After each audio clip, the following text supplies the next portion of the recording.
C'est juste une coïncidence.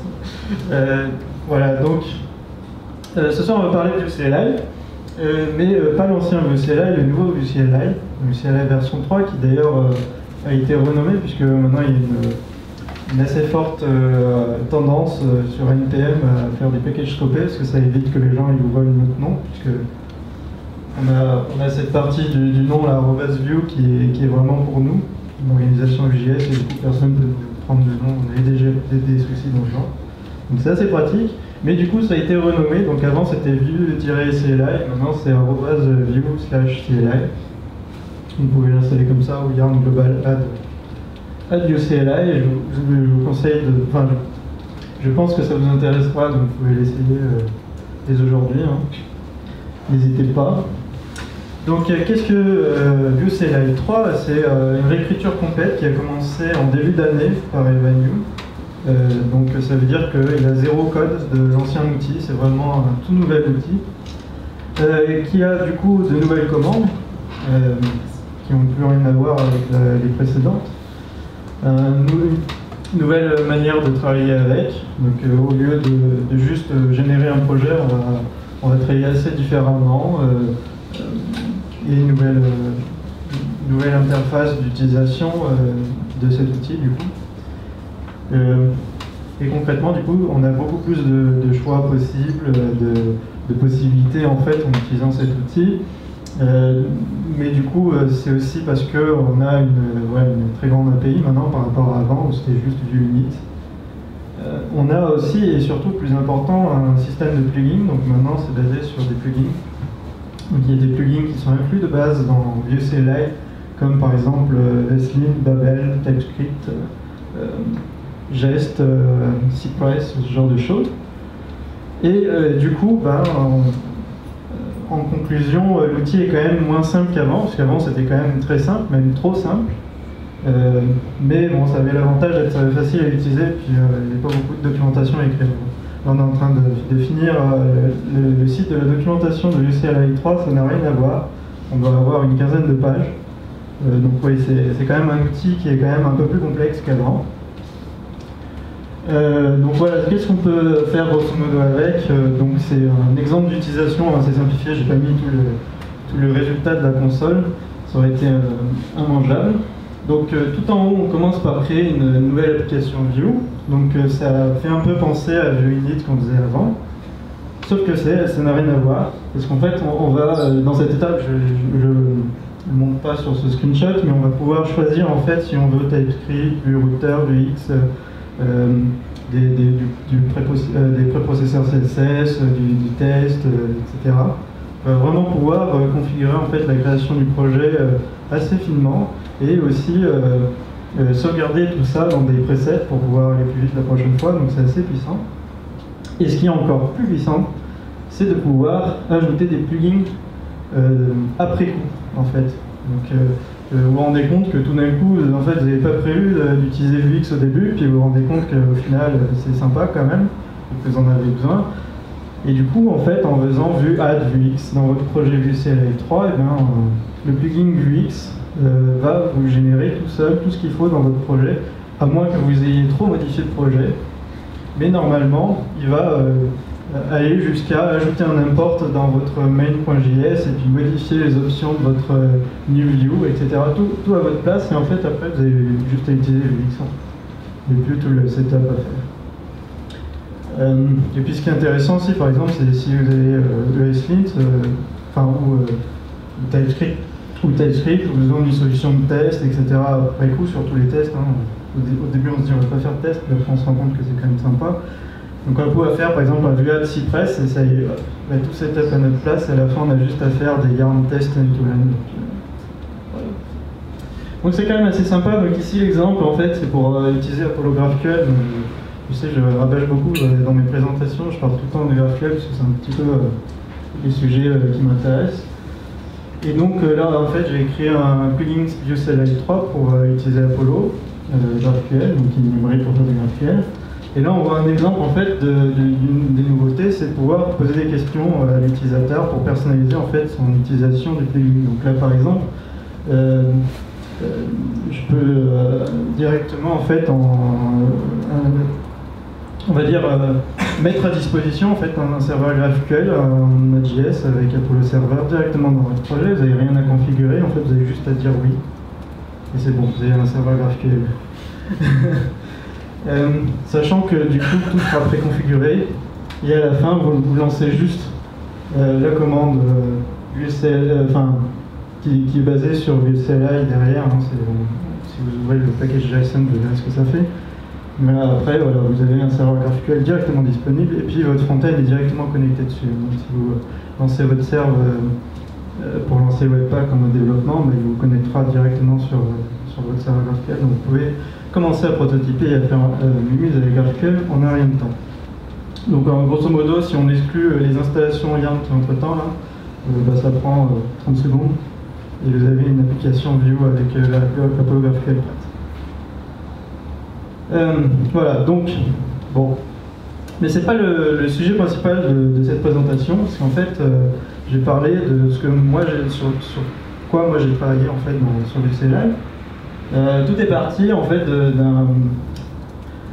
d'un super développeur qui s'appelle Compulse, en vrai il s'appelle Yves, qui est en fait le créateur de Code Sandbox. Je ne sais pas si vous avez déjà utilisé Code Sandbox, c'est une vidéo en ligne en fait.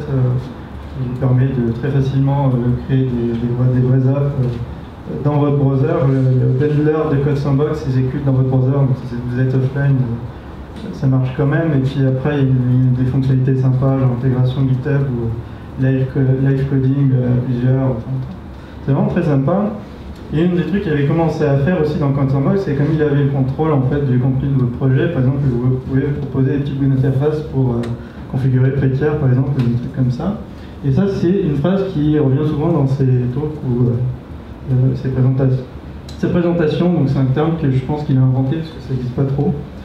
Mais ça veut dire qu'on va essayer de créer des interfaces utilisateurs le plus possible en fait, parce que c'est vraiment quelque chose qui permet aux nouveaux développeurs, débutants et à ceux qui n'ont pas forcément l'habitude de lignes de commande, d'installer 3000 packages, les configurer, etc.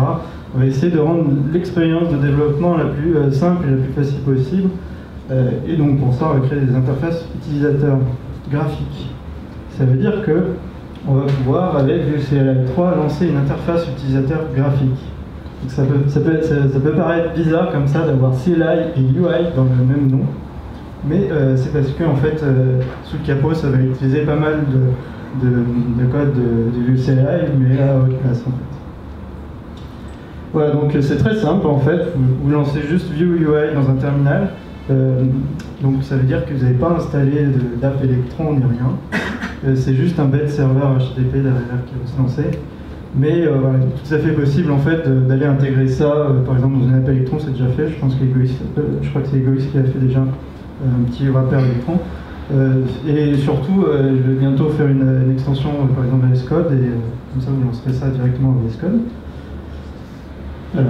Donc ça s'appelle, le package s'appelle VueCLI UI, donc comme je disais, c'est un peu bizarre comme nom. Mais c'est un package qui va être inclus en fait par défaut dans le VueCLI 3 à partir de la version bêta 15, qui est l'actuelle. Et pourquoi en fait on est parti sur cette idée en fait de faire une interface utilisateur, ça apporte beaucoup de choses en fait par rapport à un terminal, parce qu'on est plus limité à faire un peu de texte, et puis pas trop, hein, parce que bon. Puis on ne peut pas faire de choses très très compliquées non plus dans un terminal, hein, même si je sais qu'il y en a qui sont très forts pour faire de l'art ou afficher des gifs. Je pense qu'il y en a dans la salle, il se reconnectera. Voilà. Donc le premier intérêt en fait d'avoir une vraie interface graphique, c'est de pouvoir mieux expliquer en fait, à l'utilisateur qu'est-ce qui se passe à l'écran. Donc par exemple pouvoir afficher une bannière d'explication, afficher des petites descriptions en dessous de chaque item, afficher des liens en fait vers les documentations, etc. Ça permet aussi d'améliorer la discoverabilité par exemple des plugins, parce qu'on va pouvoir, je sais pas, faire un champ de recherche de plugins, alors que c'est quand même assez compliqué à faire dans un terminal, même si c'est possible. On va pouvoir améliorer aussi l'interface qui permet de poser des questions à l'utilisateur. Donc au lieu de faire des yes ou des no, on va avoir des petits switches, c'est quand même plus sympa. On va avoir des select, puis on peut aller assez loin jusqu'à avoir des color pickers par exemple, qui seraient impossibles à implémenter dans un terminal. Et enfin, on peut aussi très facilement localiser, puisqu'on a, comme c'est dans le browser, on va avoir par exemple accès, moi personnellement, du coup j'utilise View Internationalization de Casupon qui permet très facilement de traduire le contenu texte des composants, etc. Donc on peut très facilement proposer des traductions, et ça c'est encore dans l'optique d'améliorer l'expérience utilisateur, surtout dans des pays par exemple où il y a quand même pas mal de gens qui ne parlent pas énormément anglais, et c'est quand même sympa d'avoir une interface dans le... Concrètement, déjà ça se présente un peu comme ça. Donc ça c'est pour créer un projet. Voilà, vous pouvez voir qu'en fait, ici en fait c'est un bon exemple parce qu'on voit plein de choses pour la partie contextualisation en fait, de l'interface. Bon, je suis désolé, le contraste n'est pas terrible sur le projecteur. Mais on voit déjà qu'ici il y a une bannière d'explication qui explique qu'on pourra rajouter des fonctionnalités plus tard. Et c'est le genre de truc qu'on ne va jamais afficher dans le terminal. Parce que voilà, on a déjà une grosse liste de features à afficher dans le terminal. Si on commence à s'amuser à afficher des paragraphes en plus, on ne s'en sortirait pas trop. Et aussi, à chaque fois, en fait, sous chaque item, on peut mettre une petite description facilement et puis un lien pour aller directement vers les documentations. Donc si vous cliquez là, en fait, vous arrivez vraiment au bon endroit dans la doc qui vous parle des CSS coprocessors, par exemple. Et voilà, donc c'est vraiment quelque chose qui permet d'aider les débutants à commencer, en fait. Je pense que c'est assez important. Voilà, on a ici un exemple, j'ai mis un exemple de localisation en japonais de Casupon, de l'interface. Donc on voit ici qu'effectivement c'est pas du anglais, c'est du japonais. Et surtout on a un système de plugins, donc comme je disais, en fait maintenant le VCLI est basé sur des plugins. Ce qui est très important, en fait, c'est tout architecturé autour de plugins, même les fonctionnalités de base des CLI comme Babel et Synth, etc., c'est sous forme de plugins qui sont inclus. Et on va avoir la possibilité, en fait, à travers ces plugins, également venir enrichir l'interface graphique de VCLI avec une nouvelle API qui vient se rajouter en plus des API existantes. Donc, par exemple, on va pouvoir comme je l'ai montré juste avant, rajouter des descriptions et des liens dans ce qu'on appelle les prompts. Donc c'était ça que fait chaque switch, donc je vais revenir sur le screenshot. Chaque ligne, là, en fait, c'est ce qu'on appelle un prompt, donc ça permet de demander quelque chose à l'utilisateur, est-ce qu'il veut activer ou pas cette fonctionnalité. Et là, avec l'UI, on peut rajouter des choses. On peut enrichir le contenu. On peut afficher des écrans de configuration. Donc par exemple, configurer le Slint avec une interface graphique, c'est quand même bien sympa, vous verrez. On va pouvoir, par exemple, afficher une interface aussi pour régler, pour paramétrer les tâches, genre par exemple lancer Webpack sur tel port spécifiquement, etc. Sans avoir à aller chercher dans la doc quel est le nom de l'argument en fait, qu'il faut utiliser, puisque c'est une interface qui vous le propose. On va pouvoir également afficher des vues personnalisées dans les tâches, notamment Webpack Dashboard, mais j'en dis pas plus, je vous montre après. Et on va pouvoir aussi créer de nouvelles pages. Par exemple, on peut imaginer un storybook-like dans l'interface qui va directement s'intégrer avec tout le reste. Donc c'est assez puissant. Donc, par exemple, là on voit un premier exemple. Donc je n'ai pas d'équivalent dans le terminal du coup. Et là je fais des petites comparaisons terminal UI. Donc le premier justement, je mets le terminal là-bas parce qu'il n'y a pas la version terminal. C'est la recherche de plugins ViewCLI. Donc en fait ça vous permet grâce à Algolia de très rapidement chercher par exemple ta vue GraphQL, vous tombez directement sur ViewCLI plugin Apollo. Et donc voilà, c'est la partie discoverabilité dont je parlais tout à l'heure. Donc ça vous permet de très facilement voir qu'est-ce qui est disponible et de faire des recherches. Voilà, là une vraie comparaison parce que du coup il y avait un équivalent dans le terminal. Donc là en fait c'est pas vraiment le terminal, c'est disons manuellement. On va devoir du coup modifier par exemple le fichier, donc là c'est un fichier, enfin c'est pas vraiment un fichier en fait, c'est la configuration SIM qui est dans package.json, mais elle peut aussi être dans son propre fichier, pas de souci. Donc ça, quand un néophyte il regarde ça, il est perdu. Il faut savoir qu'est-ce que c'est qu'une role, qu'est-ce que c'est ces extends en note, tout ça. C'est vrai, hein, si on ne lit pas la doc de Synth, on est un peu perdu. Mais quand on a ça, c'est quand même beaucoup mieux. Hein. Parce que là, en fait, on va avoir on va pouvoir prioriser en fait des routes, enfin des règles de Synth, donc dire que celles-là, elles sont fortement recommandées, par exemple. On va pouvoir mettre des noms en face, enfin des noms un peu plus lisibles en face des règles, mettre carrément une description en dessous pour dire ce que c'est et un lien vers le doc directement. Et puis après, pouvoir proposer des choix directement sans avoir à les chercher dans le doc. Donc c'est quand même bien plus sympa, surtout pour les néophytes, mais je pense que tout le monde trouvera ça sympa, ceux qui sont habitués à les sites. Un autre exemple, donc là c'est la sortie de Yarn Build, enfin de la commande build avec du CLI 3, donc ce qui vous permet de lancer Webpack en mode production et de sortir les fichiers en fait, qui vous permettent que vous allez héberger sur votre serveur pour avoir votre application. Donc on voit, bon bah voilà, hein, on a quand même des infos sympas ici, et puis là on voit aussi la taille des fichiers, etc. Donc c'est quand même assez sympa. Mais quand on a une interface graphique utilisateur, bah, on peut faire ce genre de truc. Donc c'est quand même un autre niveau, je pense. Donc vous avez en fait ici une première partie qui est le dashboard Webpack, où vous voyez les premières stats importantes. Mais surtout, par exemple, vous pouvez avoir un petit aperçu de combien de temps ça va prendre à charger votre site sur telle ou telle connexion, quels sont les gros fichiers dans votre application compilée, avec des petits temps en face, et puis quelles sont les dépendances qui prennent de la place en un coup d'œil. Donc c'est quand même, on a quand même la possibilité d'afficher beaucoup plus d'informations pertinentes. Et autre chose, on peut faire des graphes. Donc là, graphique. Donc là, par exemple, vous avez directement inclus dans le CLI UI la possibilité de parcourir en fait tous les modules de l'application compilée pour voir quels sont ceux qui prennent de la place. Donc c'est un petit peu comme quand vous devez setup Webpack Bundle Analyzer, sauf que vous n'allez pas le faire en fait. Donc du coup, vous allez vous pouvez cliquer, parcourir, enfin je vous montrerai ça dans la démo. Donc c'est quand même plus sympa tout ça que juste ça. Voilà. Il y a aussi du coup la possibilité, le tweet, la possibilité pour, je suis désolé, c'est très perturbant, la communauté va pouvoir aussi du coup faire ses propres plugins et afficher ses propres interfaces, qui en fait le CLI UI permet de charger des composants tiers de manière totalement dynamique. Donc là par exemple, Kajipan est en train de ressusciter sa librairie Uplay qui ressemble à Storybook. Donc qui permet d'avoir des stories ici, puis de pouvoir tester en fait ces stories à droite, de manière totalement visuelle. Et là encore plus intéressant, sa fameuse librairie Vue Internationalization, et ben en fait il est en train de travailler sur une interface de traduction directement dedans. Donc c'est-à-dire que vous installez Vue Internationalization et puis après vous pourrez traduire vos chaînes de caractères directement dans l'interface et voir directement ce qui manque et ce qui va pas. Ça c'est Kajipan, merci Kajipan. Demo time. Encore pire sur un petit écran.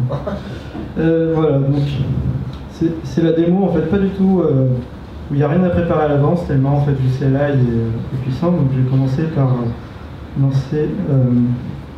Je vais peut-être ouvrir une fenêtre. Ça va m'ouvrir une fenêtre. Là je suis n'importe où, alors je vais juste taper help et vous verrez que du coup il y a une nouvelle commande. Vous voyez bien? Bon. Une nouvelle commande ici qui s'appelle UI. Voilà. Et en fait, vous avez juste à taper Vue UI n'importe où. Voilà. Ah, c'est bien. Il m'a ouvert bon endroit. Voilà, donc c'est le premier écran sur lequel vous allez arriver en fait. Vous avez un gestionnaire de projet en fait dans Vue UI. Vous pouvez mettre plusieurs projets, les mettre en favori, etc. Donc vous pouvez très facilement passer d'un projet à l'autre. Vous pouvez également créer des projets, donc là je vais en créer un. J'espère que ça prend pas.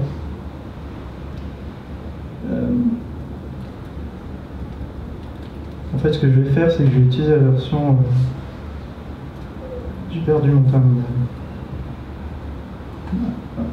Je vais utiliser la version développement, donc ça c'est ce que vous ferez, mais moi je vais faire autre chose.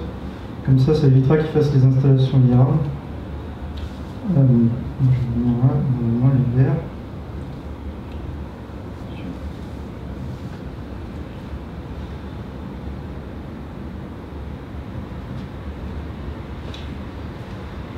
Donc je reviens ici.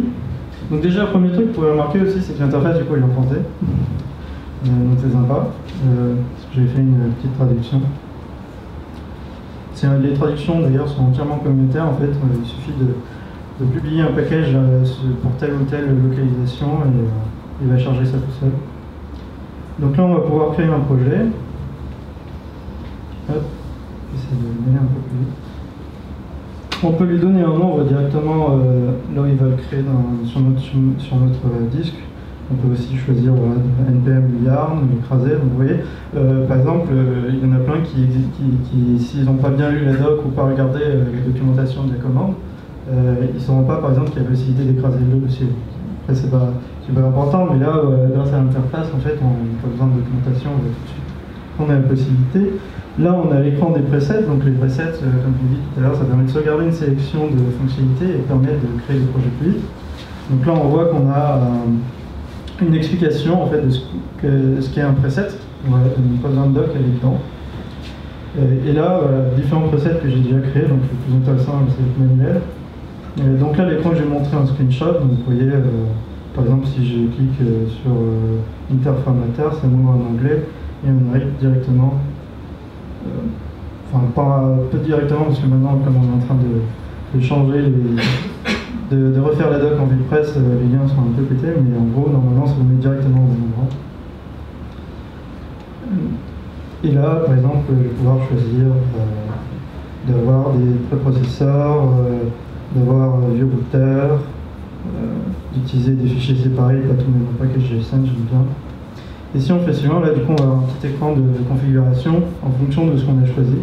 Donc là par exemple si je décoche ces préprocesseurs, on n'aura plus le choix en fait, entre l'ES, SAS, etc.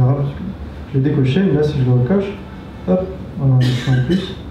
Donc là on va dire stylus, là comme j'ai mis un moniteur, on va prendre du standard, on va faire OK. Donc là on peut sauvegarder un preset pour plus tard, évidemment ou pas, j'en ai déjà assez je pense. Donc là c'est beaucoup plus rapide puisqu'on ne fait pas de yarn install, mais normalement ça en fait. Donc on arrive sur le premier écran en fait, principal qui est en fait la liste des plugins. Donc là vous pouvez voir en fait qu'il y a 2 plugins installés et puis un package qui s'appelle CLI Service qui est aussi installé dans tous les projets UCLI 3. Et donc c'est ce qui en fait permet d'avoir Webpack et de configurer Webpack. Donc c'est quand même assez important. Et là, si on clique sur Ajoute un plugin, bon, on a la fameuse interface de recherche. Donc là, par exemple, si je tape GraphQL, même pas le ça suffit. Je mange pas trop. Ça nous permet de directement pouvoir sélectionner le plugin qu'on veut. On peut l'installer. Donc là, il fait un vrai yarn. Là, il va pas mettre tout le temps. Je vais peut-être pas dû faire ça.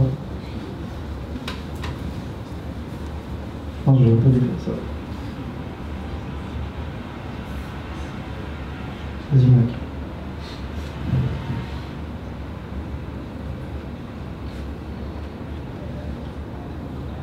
Ouais, j'aurais pas dû faire ça. Parce que je suis dans la version développement. Je vais relancer la version normale, je pense. Ce sera plus simple.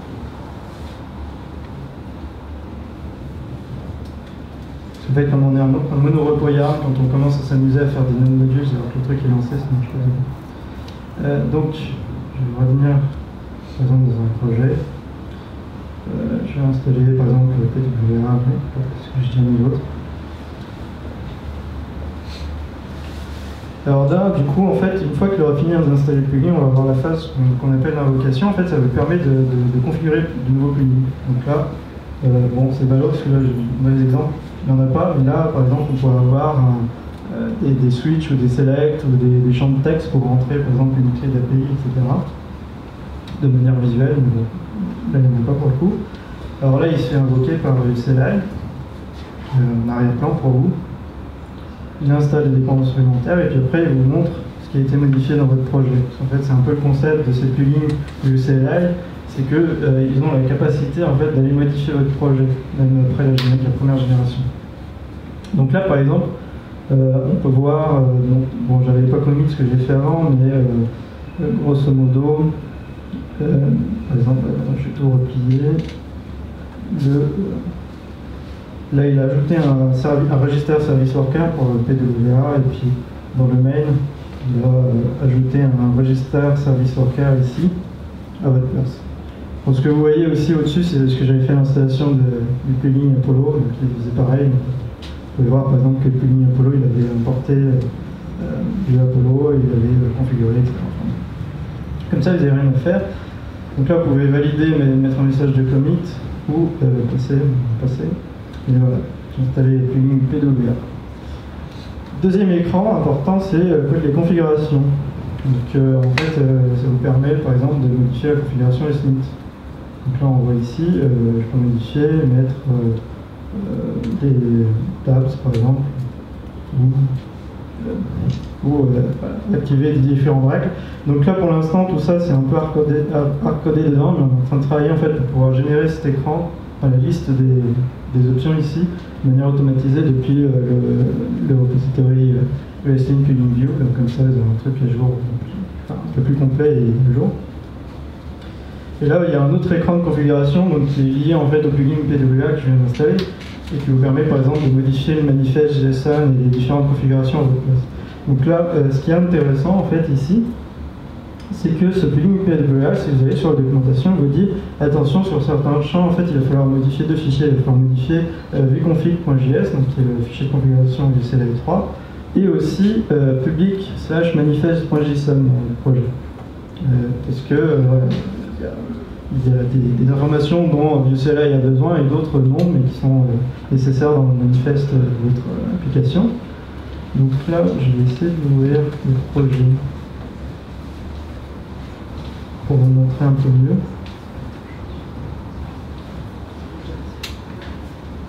Certainement, hop, là. Peut-être devoir zoomer un peu, je sais pas.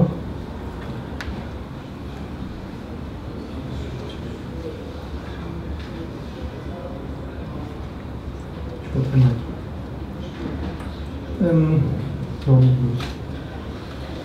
Donc là on peut voir qu'on a différents fichiers. Donc celui qui va nous intéresser c'est celui-là, donc c'est le fichier de configuration de ViewCLI. Et l'autre fichier qui va nous intéresser ici, il est dans public et c'est manifest.json. Je vais mettre comme ça. Donc là vous voyez, il n'y a rien par défaut dans les noms. Bon, la couleur c'est noir avec le vert de Vue.js. Et puis voilà, il n'y a pas d'autres options. Donc, là, on va essayer de du coup, modifier les valeurs. Pratique le micro.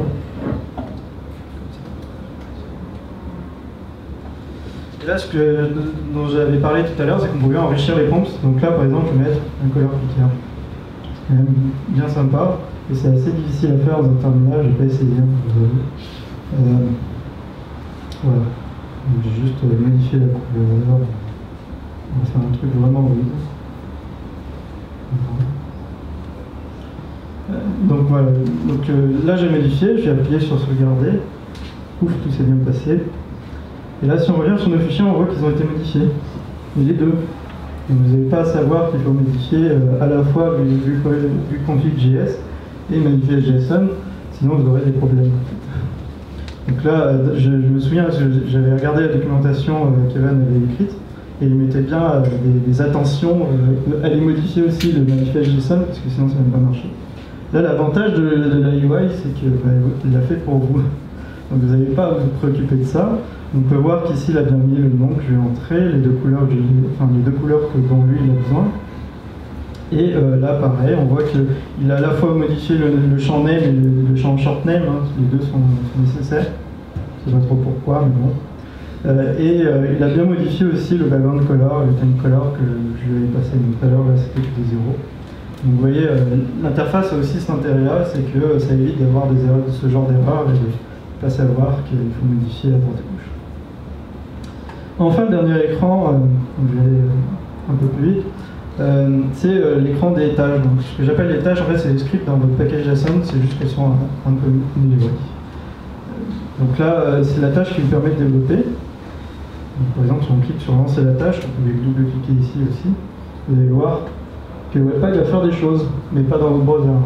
Il fait, avec ViewCLI, là vous avez lancé la commande du UI, donc c'est fini. Webpack 4 est assez rapide. Et donc là, voilà, vous avez différentes informations. Je peux même mettre des tooltips. Alors, essayer de mettre des tooltips dans le terminal, c'est assez compliqué aussi. Hein. Je ne vous le cache pas. Et on a aussi un analyseur, du coup, donc, qui va nous permettre de. L'écran est vraiment petit. Ouais, vous comprenez l'idée. On va pouvoir se balader dans les différentes dépendances. L'idée, c'est de vous parler un peu Atomic Design, Vue.js, et comment intégrer l'Atomic Design dans une archi de web app orientée composants. Ce que fait très bien Vue.js, évidemment. Je suis plus développeur, je l'ai été pendant très longtemps, mais j'ai quand même eu l'occasion de collaborer à pas mal de projets, notamment pas mal de projets Vue.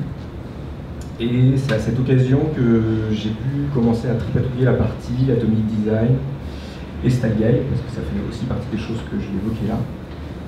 Donc finalement, ce talk, il est sous forme de retour d'expérience de comment on intègre ça et comment ça peut fonctionner, pour essayer d'avoir un set d'outils qui soit le plus efficace quand vous travaillez à plusieurs, puisque l'idée c'est de travailler à plusieurs. Donc on va parler, sans surprise, de Vue.js, on va parler d'Atomic Design, sans surprise non plus, on va aussi parler de KSS. Vue.js, je laisse de côté. L'Atomic Design, est-ce qu'il y en a qui ont déjà touché à l'Atomic Design ou pas du tout? Oui, oui, oui, oui. 4, 5, 6. Bien, c'est cool. Pour les autres, je reviens dessus après. Est-ce qu'il y a des gens qui ont déjà touché à KSS? Non, ça c'est cool aussi. Non, mais moi j'ai des choses à vous apprendre, c'est plutôt cool. Est-ce qu'il y a des gens qui s'emmerdent déjà qui veulent partir boire un café? Ok, ça marche. Alors, l'Atomic Design, qu'est-ce que c'est? C'est un concept qui est propulsé par Brad Frost, qui fait partie de toute la clique des grands designers, etc. À l'époque, il bossait chez Yahoo, je crois, au moment où il a sorti ça. Maintenant, si je ne dis pas de bêtises, il est chez Canonical, le garçon. Brad Frost a une approche qui consiste à dire, à tout niveau, c'est un designer, pas développeur, qui fait de l'interface, il fait du X. L'idée, c'est de dire, à partir du moment où on est dans une relation de construction d'une structure, quelle qu'elle soit, que ce soit de la structure programmatique ou que ce soit de la structure de relations humaines, on a besoin d'avoir une approche où on essaie de penser du plus petit pour aller au plus large et au plus grand. Et donc l'Atomic Design, finalement, c'est exactement ça, appliqué à vos interfaces. Donc l'idée, c'est de dire que vous découpez votre interface dans une structure modulaire, atomique, et vous faites en sorte que cette architecture, elle puisse grossir au fur et à mesure de votre projet. Je m'explique quand je dis ça. L'idée, c'est que tout en bas de l'échelle de la pyramide, vous avez des atomes. Un atome, ça va être un bout de texte, un logo, un champ de formulaire, vraiment juste un input. Ça peut être quoi? Ça peut être un lien cliquable dans une barre de pagination, par exemple. Ça, c'est un atome. Au-dessus de l'atome, vous avez des molécules. Les molécules, c'est des agrégats d'atomes. Donc vous avez le logo avec le nom de votre boîte. Vous avez un champ de formulaire, c'est-à-dire le champ d'input avec le label et les effets qui y sont associés, etc., etc., etc. À partir des molécules, vous construisez des organismes. Alors, ça peut être des molécules entre elles, ça peut être des molécules qui agrègent des atomes, ça marche aussi. Et donc vous commencez à construire des structures encore un peu plus larges. Un footer, un header, un champ, une barre de recherche, ce genre de choses. Une carte, genre Twitter card, etc. Et au-delà de ça, vous avez des trucs vraiment construits qui sont des templates, c'est-à-dire un peu des blueprints de ce que vous allez pouvoir projeter, ou des pages qui sont des instances directes d'un blueprint. Donc c'est bien, je vous ai spoilé toute la slide d'après, c'est cool. L'idée c'est que, puisqu'il y a cette structure atomique qui est disponible, puisqu'il y a ce découpage qui est disponible, c'est hyper simple à implémenter dans une approche orientée composant, typiquement avec Vue.js, parce que c'est super simple de faire des tout petits composants et de les réutiliser en boucle et de pouvoir grossir et de pouvoir faire des composants plus gros et des trucs encore plus gros, etc. etc. Donc voilà, c'est une méthode de design. Donc, comme je vous l'ai dit, je vous ai spoilé toute la slide suivante. Donc l'atome, le bouton, le logo, le titre, la molécule, le truc un peu plus gros, l'organisme encore plus gros, etc. Jusqu'à la page. La page étant donc une instance directe. Moi j'ai tendance, dans les apps que j'ai pu faire, à avoir une page. En gros, c'est mon app.view qui comporte juste l'instance de base, et puis après ça appelle des templates, ça instancie des templates, etc. Il y a quelques liens qui sont là, vous pourrez toujours aller voir. Brad a écrit un bouquin sur l'Atomic Design, qui a une bonne bible de référence. Comme on dit, l'idée c'est que vous les appelez comme vous voulez, on s'en fout. Lui, il a cette syntaxe d'atomes, molécules, organiques, etc. Mais vous donnez les noms que vous voulez, donc c'est simple à retrouver pour tout le monde et que vous en sortez, c'est cool. Alors concrètement, à quoi ça ressemble? Je vous avoue que je ne me suis pas foulé, j'ai repris une animation qui est dispo en ligne et qui fonctionne assez bien. Mais je voudrais pas vous spoiler la fin, alors moi je la vois défiler, j'attends qu'elle arrive au bout pour pouvoir la passer. Hop, on va faire ça. Et voilà. Donc, l'idée c'est qu'à la base vous avez l'atome, tout bêtement, vous construisez des molécules, avec les molécules vous faites des organismes, avec vos organismes vous faites des templates, et avec vos templates vous instanciez des pages dans lesquelles vous injectez du contenu, et hop, c'est magique, ça marche. Donc ça c'est super en termes d'approche de design, ça marche aussi extrêmement bien sur les relations humaines.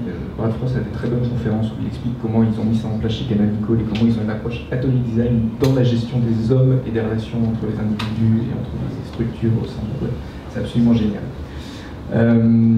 Donc ça, au début, c'était très conceptuel. Moi-même, je voyais bien l'importance du truc, mais je voyais mal comment l'utiliser en direct.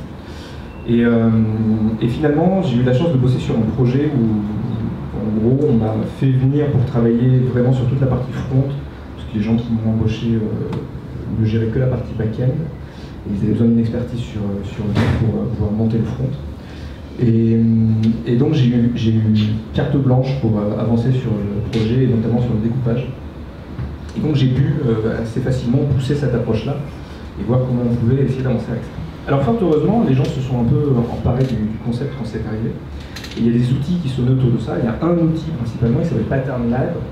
Et Pattern Lab, c'est un outil qui est basé ou sur Node ou sur PHP. On est des gens à faire du Node et pas du PHP. Une petite pensée à tous mes amis qui utilisent encore PHP. L'idée c'est que Pattern Lab permet d'organiser votre librairie de composants. Donc vous faites vos atomes, vos molécules, vos organismes, etc. Vous composez tout ça. En gros, vous écrivez des fichiers de template, et puis après, Pattern Lab a un système de build qui va générer un site statique, et dans lequel vous allez pouvoir après étudier vos modules, retrouver les différents éléments. Ça vous fait une espèce de style guide, de documentation vivante qui peut être régénérée à chaque fois que vous modifiez vos templates. Et puis ça vous donne un ensemble d'éléments sur lesquels vous pouvez vous appuyer pour pouvoir facilement communiquer avec les gens avec qui vous travaillez, parce que quand travailler à plusieurs, c'est souvent le cas. Je ne pense pas qu'il y ait des gens qui travaillent vraiment tout seuls sur des projets vus de A à Z. C'est quand même hyper agréable d'avoir un point central auquel on puisse se référer pour pouvoir avancer. Tout ça. L'avantage de Pattern Lab, c'est qu'il peut hydrater les templates que vous avez. Ça, c'est quand même une grosse feature, puisque ça veut dire que vous pouvez injecter, tester des choses, tester avec des contenus de texte, des contenus d'images, etc. Et puis surtout, vous pouvez simuler des états. Vous pouvez très bien avoir un atome qui est un bouton. Votre bouton, il va avoir plusieurs états. Il va avoir un état actif, un état inactif, un état appuyé, un état survolé, etc. Donc tout ça, c'est des états, des pseudo-états ou des variantes de boutons. Vous avez le bouton 1, bouton 2, bouton 3, avec les couleurs qui changent, etc. Et bien, Pattern Lab est capable de vous les générer, est capable de vous les rendre en direct, et comme ça, vous les avez directement dans l'interface. C'est exactement ce qu'on voit là, parce que là, en fait, c'est animé, mais en gros, tout en haut, vous avez une espèce de barre de menu avec marqué atome, molécule, organisme, template, etc. En fait, c'est des menus déroulants qui vous permettent d'aller naviguer à l'intérieur de votre architecture et d'aller chercher les documentations liées à chaque atome, chaque molécule, etc. Donc, ce que vous obtenez à la fin, quand vous générez un projet avec Pattern Lab, c'est ça exactement, sauf que ça ne s'anime pas tout seul, évidemment. Mais du coup, ça vous fait une doc web browsable qui est directement accessible, etc. Ça, c'était pour parler d'Atomic Design et de Pattern Lab. Du coup, j'en viens à Vue.js. Je vous apprends rien, normalement, j'espère. Quand vous faites du single file component, vous avez un truc qui est comme ça. Donc vous avez votre template, vous avez le script qui vous instancie toute la logique, et puis vous avez éventuellement une balise de style ou plusieurs balises de style qui vous permettent de styler votre composant. Voilà. Je fais simple dans l'idée. Alors, l'avantage de cette structure finalement, c'est que puisque Vue a déjà cette approche géniale de décorréler logique et templating, parce qu'il faut pas des outils comme JSX et React, je me suis pas mal cassé les dents à essayer de faire de l'atomic design avec React. J'essaye encore. Là, vous avez votre template qui est directement disponible. Et c'est tout ce dont a besoin Pattern Lab pour pouvoir fonctionner. L'idée, ça va être de bien choisir votre langage de templating, puisque à la base, quand vous faites du templating HTML ou pseudo-HTML avec Vue, vous utilisez ça. Le seul problème, c'est que par défaut, même si Pattern Lab est capable de manger beaucoup de contenu, par défaut, il utilise du Mustache, qui est assez proche de ce qu'on peut faire avec Vue.js, mais pas tout à fait vrai. Donc ça, c'est un premier règle. Il va falloir essayer de faire fonctionner les deux et trouver un moyen de faire fonctionner les deux. Et c'est pas toujours évident. Je vous avoue que sur le premier projet sur lequel j'ai travaillé en atomique avec Vue.js, les gens avec qui je bossais voulaient absolument utiliser du YAML. C'est pas évident de faire manger du YAML à quoi que ce soit, parce que c'est un peu tombé en désuétude, sauf pour les organismes. Et du coup, faire manger du YAML à Pattern Lab, on s'est un peu cassé les dents dessus. Mais normalement, on doit pouvoir trouver des choses. Quoi qu'il en soit, l'idée c'est de trouver un langage de templating que vous pouvez utiliser aussi bien dans vos composants Vue.js que dans vos composants Pattern pour pouvoir utiliser. Et puis il y a la partie CSS. La partie style, on retrouve beaucoup de contenus de démos qui utilisent des styles scopés au niveau des composants. J'ai tendance à essayer de faire en sorte que les styles ne soient pas scopés, justement pour pouvoir les exploiter au maximum de façon transversale et ne pas les isoler sur votre composant. Donc ça nécessite d'avoir un niveau d'abstraction un tout petit peu plus élevé sur les styles. Je reviens dessus un tout petit peu après. Alors, l'idée c'est peut-être de pouvoir mélanger tout ça. Alors, si j'essaie de les mélanger, en gros, le projet dont je vous parle depuis le début, à un instant T, parce qu'il a évolué depuis, il ressemblait à peu près à ça. Au fond, ça va peut-être être un peu petit, j'espère que ça va vous avez répondu. L'idée c'est qu'on a gardé la syntaxe atome, molécule, organisme, page, template, etc. Et donc tout est décomposé en sous-groupes. Donc on a des atomes de feedback, les atomes d'image, on a les molécules de bloc, les molécules de forecast, indicateurs de navigation, etc. Et puis on a les organismes, forecast, global, et puis les templates, ainsi tout ça. Donc c'est assez, en tout cas moi j'ai tendance à trouver ça assez élégant. C'est hyper facile de se retrouver dans la structure, de savoir où aller chercher un élément. Ça l'est d'autant plus qu'on a choisi une convention de nommage des composants. On reprend le type de composant en nom de composant au départ. Donc on sait qu'on va chercher un atome de quelque chose ou un organisme de quelque chose. Donc ça c'est mon point de vue au départ. En gros j'ai deux router view, dont un qui cherche des indicateurs, l'organisme de header qui est en haut, et puis après on importe juste les organismes, les atomes, les molécules, on agrège tout ça et on avance dessus. L'idée aussi c'est que on a essayé de faire en sorte, pareil j'y reviens après, on a essayé de faire en sorte que les styles qu'on avait soient des styles qui soient à chaque fois liés au composant. On ne cherche pas à styler ce qu'il peut y avoir en dessous du composant. Donc dans les enfants, donc chaque enfant est responsable de son propre style et ses propres contenus. Donc l'objectif, là, maintenant qu'on a les templates disponibles dans nos composants du JS, c'est de pouvoir les injecter dans Pattern Lab et de pouvoir les utiliser dans Pattern Lab.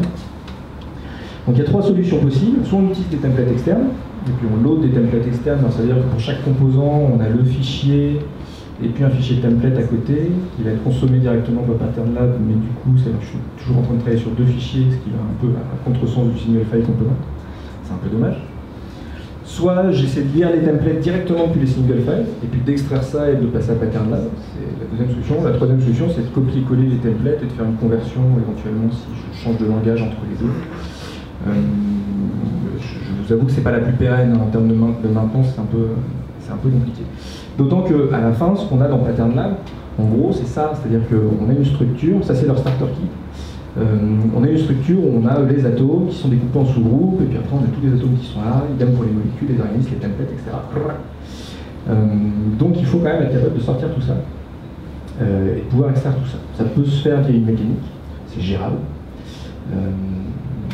Et du coup, on obtient à chaque fois un fichier de template qui contient le contenu et idéalement un fichier de Markdown qui décrit en plus ce contenu-là et qui permet d'injecter des contenus supplémentaires. Et une fois qu'on a ça, on obtient directement un Pattern Lab qui s'appuie sur nos single file components de notre app et qui rend directement disponible nos molécules. Donc d'un seul coup, ça génère presque une documentation de notre architecture et de notre infra, et de nos composants, notre arborescence de composants, pour savoir comment ils sont insérés les uns dans les autres et comment ils fonctionnent les uns avec les autres. Et ça déjà, c'est un gain de temps mais monstrueux. Parce que dès lors que je veux intégrer une bannière, dès lors que je veux intégrer une carte, un outil, n'importe quel élément, je regarde si l'atome, le composant, la molécule est déjà disponible. Et si oui, j'ai toute la doc qui va avec. Les états, les variables attendues, qu'est-ce que ça doit injecter, où c'est placé dans le projet, comment est-ce que je le réutilise. Et c'est hyper simple du coup dans mon projet Vue, en ayant cette doc là ouverte à côté, de pouvoir travailler avec, de pouvoir le réutiliser et l'injecter. Alors, on continue un peu. L'idée, c'est, une fois qu'on a ça, c'est super, on a une structure, on a des composants, etc. Il faut les styler, il faut les habiller, il faut avoir un design qui va avec, qui tienne, etc. Et c'est là qu'on arrive à KSS. KSS, c'est un moteur de style guide, c'est-à-dire qu'il est capable de lire vos feuilles de style et les commentaires de vos feuilles de style, et à partir de là, d'extraire les différents contenus de votre feuille de style, de générer une documentation qui va avec, de pouvoir éventuellement faire des variations sur les états, de pouvoir vous afficher un bouton en état pressé, survolé, déactivé, etc. Et il est capable d'importer directement au sein de la doc du markup qui serait isolé dans un fichier dédié. Ce qui ressemble quand même à peu près à ce que fait Pattern Lab avec les templates qu'on a déjà extraits depuis les Signify components de VJX. Donc là, on touche encore l'étape d'après. On se dit, bah, c'est super, j'ai plus qu'à générer une doc statique de mes styles, tout comme j'ai généré une doc statique de mes différents composants et mes autres composants. À quoi ça ressemble? En gros, ça ressemble à ça. Ça, c'est un écran qui documente les différentes couleurs accessibles dans le projet, donc les palettes de couleurs. Je ne sais pas tout mis parce que ça fait des pages énormes, donc voilà. Ça permet d'avoir un rendu, donc là par exemple j'ai un rendu d'éléments de formulaire, ça manque un poil de contraste sur le vidéo proche, mais en gros l'idée c'est que il parse les différentes sections de ma feuille de style. Là j'ai un champ de formulaire qui est iconifié, qui utilise une icône, donc j'ai un bout de documentation qui décrit, qui explique comment ça fonctionne, pourquoi ça fonctionne comme ça, etc. Il y a le bout de doc technique qui explique comment l'utiliser, donc ça pareil c'est dans la documentation CSS directement, et derrière j'ai des exemples. Les exemples qui sont générés à la volée au build de KSS. Donc là j'ai trois états, j'ai un état vide, un état rempli et puis un état champ désactivé, avec l'icône qui s'affiche en vert quand le champ est rempli, etc. Et en dessous, eh ben, j'ai le markup qui est utilisé pour pouvoir afficher ça. Et ça, pareil, c'est de la doc statique. Donc c'est du fichier HTML qui est dans un répertoire doc, qui est généré, donc qui est après consultable n'importe où. Si on va plus loin, on a la même chose sur les organismes. Donc pareil, je suis toujours dans KSS et dans la doc. Ça, c'est des modèles qui ont été développés sur le projet.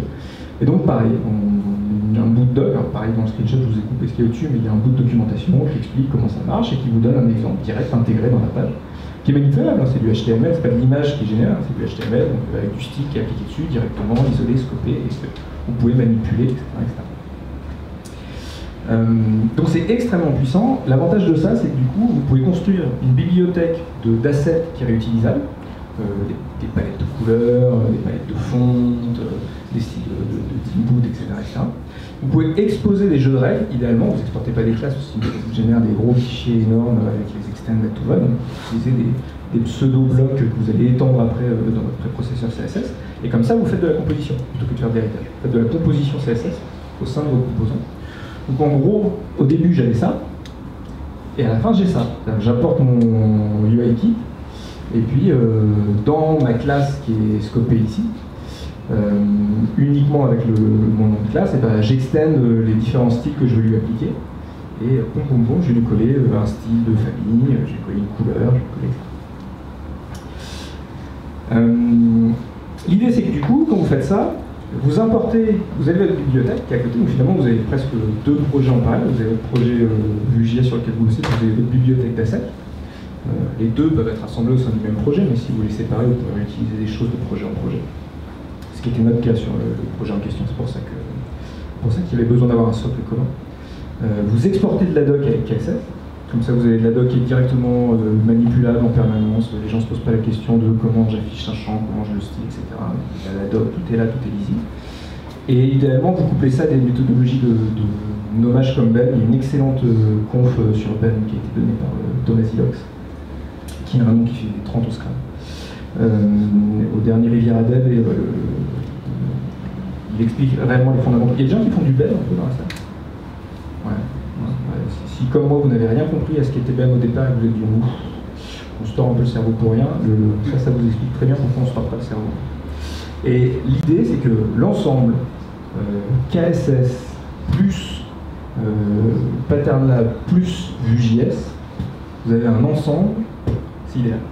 Vous avez des composants, ils sont documentés dans des docs qui sont dynamiques, vous avez des styles qui sont documentés dans des styles qui sont dynamiques aussi, vous pouvez facilement parser, tout est injecté dans le projet à chaque fois, donc n'importe qui check out le projet dispose toute la documentation directe, juste ouvrir les liens dans un browser. C'est quand même extrêmement puissant. Alors, comment ça se met en place? Magiquement, pour le moment, à la main. Alors, pourquoi? Parce que pour le moment, on est encore coincé à l'étape de comment est-ce que je sors ces fucking templates de mes single file composants et comment je peux les injecter après dans PatternLab, comment je peux les utiliser, les mixer entre PatternLab et entre KSS, etc. Donc pour le moment, je ne vous le cache pas, sur le projet sur lequel on a bossé là, on a continué à faire un peu de copier-coller entre les éléments pour pouvoir continuer de récupérer les différents templates et pas trop se faire chier. Ça va parce qu'on est 4 à bosser dessus, donc bon, ça passe encore. On aurait été 30, on n'aurait pas accepté ce mode de fonctionnement-là. Donc pour le moment, ça passe encore. Cela dit, je travaille sur des mécaniques d'export depuis les single file components de façon à ce qu'on puisse facilement disposer au sein d'un même projet d'export qui aille à la fois nourrir et les générateurs KSS et les générateurs PatternLab, etc. Et avec la présentation que vous avez vidéo juste avant, je pense que ça tombera vite la fin d'un plugin du CL3, de façon à pouvoir faire des extracts et pouvoir générer automatiquement de la doc à chaque fois qu'on fait du build de projet. Voilà, je m'étais dit que je le ferai en 20 minutes, et bien ça a tenu en 20 minutes. Je m'appelle Matt, je bosse chez Always Data maintenant, qui est un hébergeur infogéreur. Et on fait je joue avec plein de technos, et notamment pas mal de trucs en JS et avec du Vue aussi. Si vous avez des questions, ben, je vous écoute. Voilà.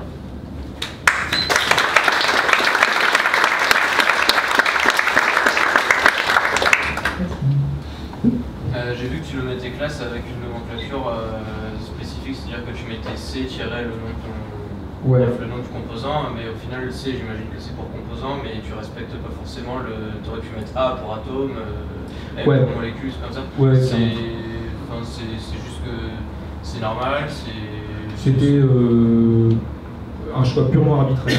On aurait pu faire du pur BEM. Je me suis dit, si j'injectais en plus du BEM sur ce projet-là, alors que je travaillais avec 3 autres personnes qui ne faisaient pas de front du tout, je pense que je les perdais pour les 10 années à venir, donc on a simplifié un peu les noms des classes. Mais ouais, l'idée c'était surtout de pouvoir utiliser des noms de classes séparés pour pouvoir facilement les styler, facilement les réutiliser. Mais après, vu qu'au sein des composants, on fait directement des extends des différents blocs de définition pour faire de la composition CSS, bah, finalement, on utilisait une convention qui était un C quelque chose. Mais normalement, si on le fait bien, on ne se marche pas sur les pieds et les composants ne se stylent pas les uns les autres alors qu'ils ne devraient pas. Donc c'est vraiment juste par pur confort, mais c'est tout.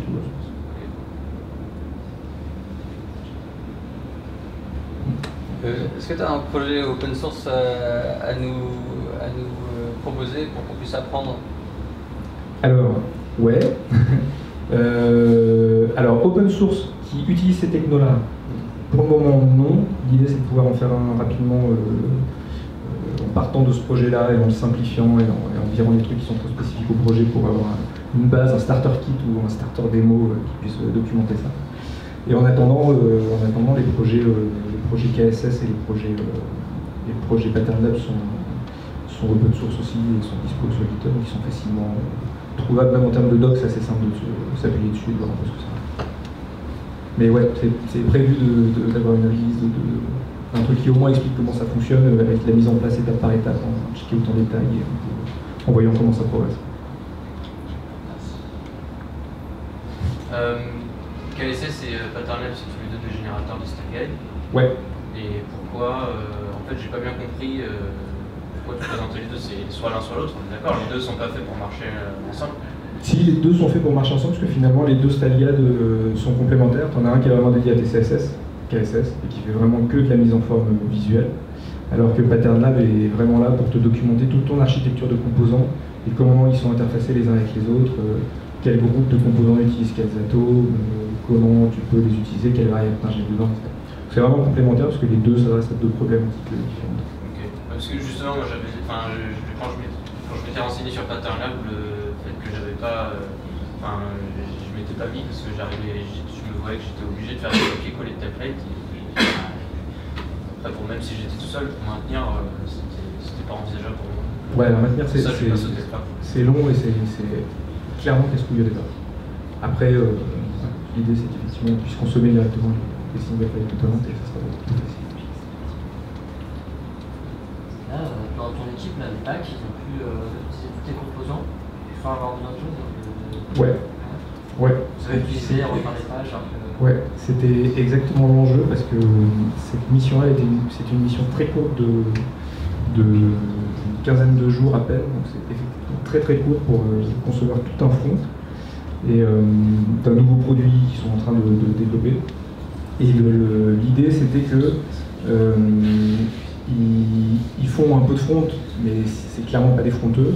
Et ils n'ont pas du tout mis cette ambition, ni ce discours-là, vraiment c'était plus rubaïste. Et, voilà. Et très vite on s'est rendu compte que moi en 15 jours je ferais pas l'intégralité de leur front, clairement. Et surtout que c'est un projet, c'est pas du one-shot. Idéalement, si c'est un projet qui fonctionne bien, c'est un projet qui est à long terme, qui va durer plusieurs années, donc il faut un truc qui soit maintenable, qui tienne dans la durée. Et donc très vite, on est arrivé à la conclusion qu'il fallait qu'on utilise ces jours pour pouvoir avoir tous les fondamentaux, toutes les fondations sur lesquelles eux allaient pouvoir s'appuyer pour construire le front, et que moi je fasse quasiment rien, en termes de vraie implémentation de front. Donc finalement, sur ces 15 jours, on a pondu la structure Pattern Lab, pondu la structure KSS, créé toute la librairie de composants, qui est une espèce de bootstrap light finalement, tu vois, qui utilise tout ça, et bootstrapper l'application du JS avec les grands écrans et avec les grands composants. Et depuis, ils avancent tout seuls dessus. Et là, le designer, il t'a donné un sketch, ouais. Des éléments en Atomic, tu as fait déjà en Atomic Design.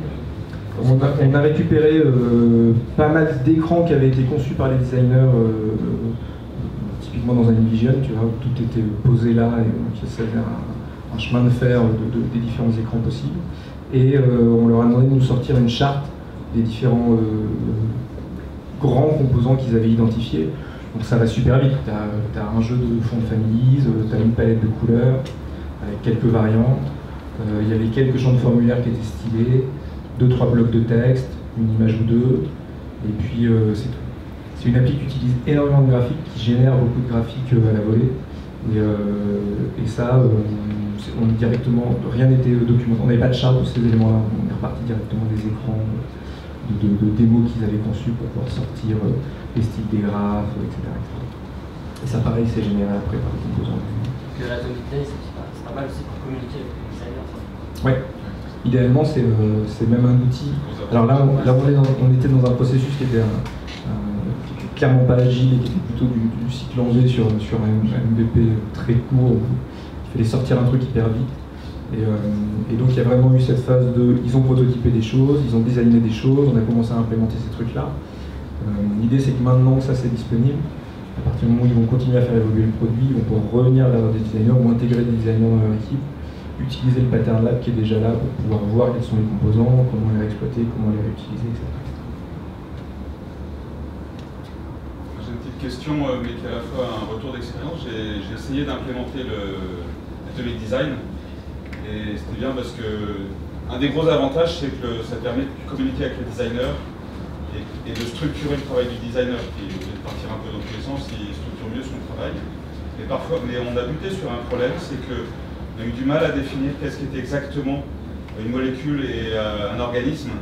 Après, on s'est dit, bah oui, mais dans cette molécule, il faut mettre une autre molécule, puis une autre molécule, et on s'est retrouvé avec plusieurs niveaux d'imbrication. Donc on s'est dit, bah finalement, une molécule, ça contient une molécule, donc c'est un organisme.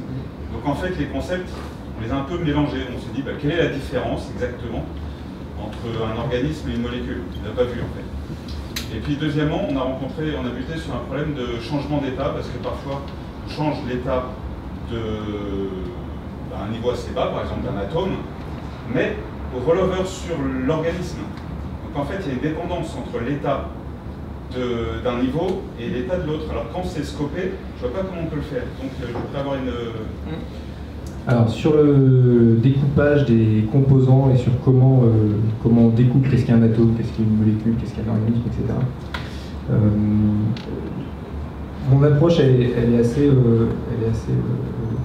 rigoureuse ou rigoriste. Elle a tendance à dire à partir du moment où tu peux redécouper un élément, Déjà, c'est que tu n'es pas arrivé jusqu'à l'atome, si tu peux toujours redécouper, tu refais des tout petits bouts. Donc on a vraiment conçu des atomes où c'est là pour afficher.